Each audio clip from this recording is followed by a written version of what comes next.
In the Carpathian Mountains of Romania, where fog drifts like living shadows and wolves sing to the moon, there is a road villagers refuse to take after dark.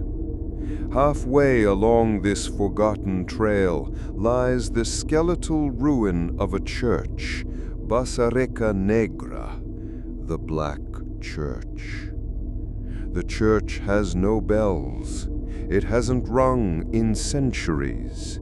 Its doors are chained, its windows bricked, and yet travelers swear they hear hymns echoing through the pines on storm-ridden nights. But the most chilling rumor is this: no one who steps inside the church after sundown returns alive. Adrian, a historian from Bucharest, didn't believe in curses. He specialized in old manuscripts and legends, and when he came across references to the Black Church in a dusty 17th century diary, he was captivated. The diary spoke of a priest named Father Kalin, who called down angels but welcomed demons. It ended abruptly, the last line smeared in ink. He has chained them here, and they sing to be free. Adrian told himself it was superstition, folklore.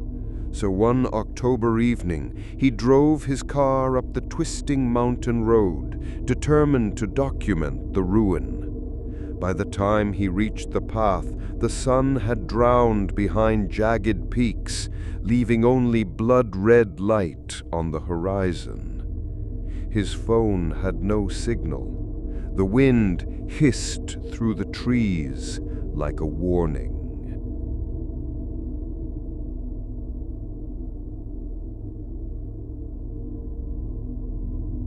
The church was worse than he imagined. Its tower leaned, split with deep cracks. Moss coated the walls. The chained oak doors looked recently disturbed, as if something had pressed hard from the inside. Adrian set down his bag and switched on his lantern. At once, a sound floated through the night, a low, distant chant, like dozens of voices humming beneath the earth. He froze. "It's just the wind," he muttered.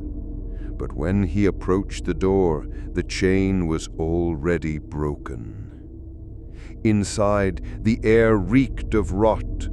The nave was empty except for rows of decayed pews and a pulpit blackened with scorch marks. Cobwebs stretched like shrouds. His lantern flickered, shadows twisting unnaturally long across the walls. Then he saw them. Paintings, frescoes barely visible under soot. They showed a priest lifting a golden chalice toward the heavens, except the angels descending had no faces. Instead, their heads were hollow voids, mouths stretched wide in silent screams.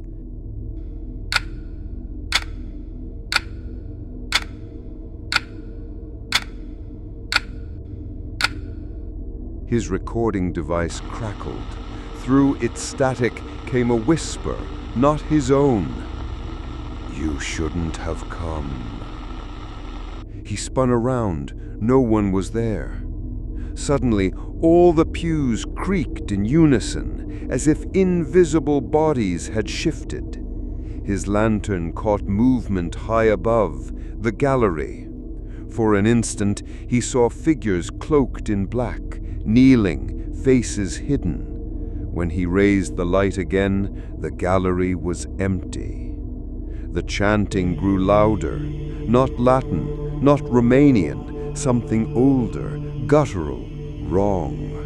His heart hammered, every instinct screamed at him to run, but curiosity chained him like the door once had.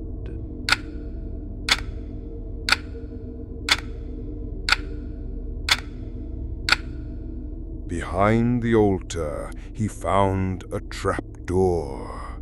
The hinges shrieked as he pulled it open. A rush of icy air clawed at his skin, and the chant swelled as though he had just opened the lungs of the earth. Steps spiraled downward into darkness.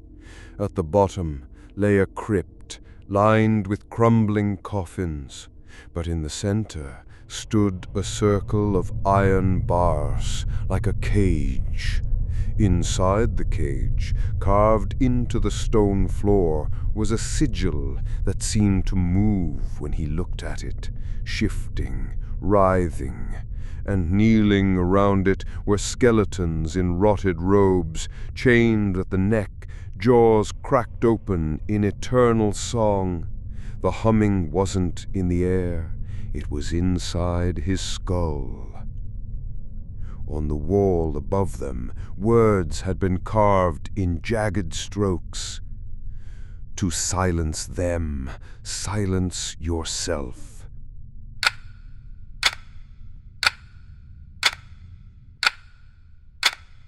Adrian stumbled back, dropping his lantern. Darkness swallowed the room, leaving only the glow of the sigil pulsing like a heartbeat. Then, one by one, the skeletons lifted their heads. Their jaws stretched wider than bone should allow. From the black of their mouths poured faces, pale, human faces, screaming silently, pressing against an invisible veil. The church had trapped souls, hundreds of them, bound to the priest's ritual. The whisper returned, louder, clearer. "Stay with us." Adrian fled up the steps, but when he burst back into the nave, the pews were no longer empty. Figures in black robes filled every seat, heads bowed. Slowly, they all raised their faces. Where eyes should have been were bleeding sockets. The broken doors slammed shut on their own.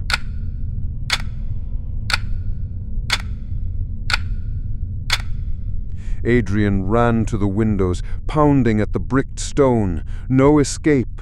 Behind him, the congregation began to chant his name over and over, dozens of voices. Adrian, Adrian, Adrian. The pulpit caught fire, flames crawling upward, but instead of light, they cast deeper shadows.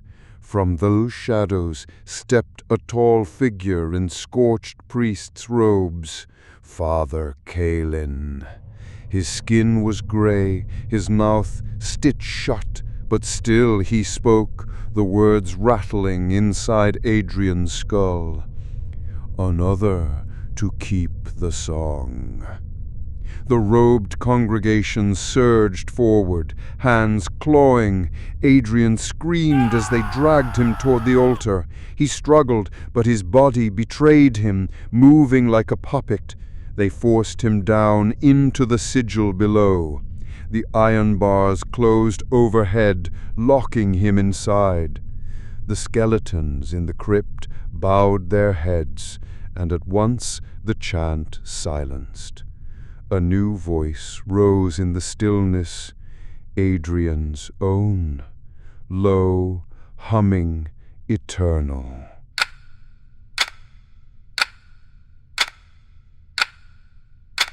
Weeks later, hikers found his abandoned car by the forest road. No sign of him. But some nights, when the mist is heavy and the wolves fall silent, villagers swear they hear a fresh voice in the hymn drifting from the cursed black church. Not dozens anymore, dozens plus one.